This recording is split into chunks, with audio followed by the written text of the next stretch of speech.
नमस्कार मंडळी, आपण पाहतोय नेता कट्टा आणि या विशेष कट्ट्यामध्ये आज आमच्यासोबत आहेत सौ अनिता जितेंद्र काळे, ज्या की भारतीय राष्ट्रीय काँग्रेस पक्षाकडून नवसारी अमरावती महानगरपालिका प्रभाग क्रमांक 3च्या अधिकृत उमेदवार आहे. बघूया ताई, राजकारणात का आलात?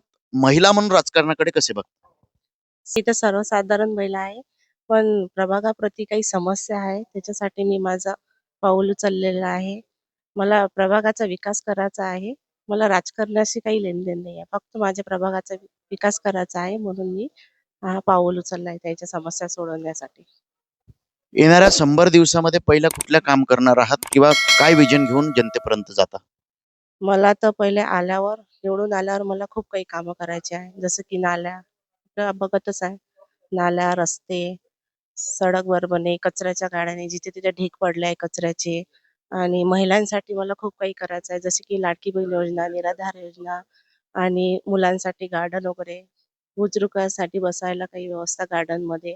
खूप काही म्हणजे करायचं आहे मला. त्या होत्या सौ अनिता जितेंद्र काळे, ज्यांनी म्हटलं की राजकारणात मला अनेक बदल करायचे आणि महिला म्हणून राजकारणात मी काम करायला सक्षम आहे. बघूया नवसारी प्रभाग क्रमांक 3 मधली जनता कुणाला कौल देते. धन्यवाद.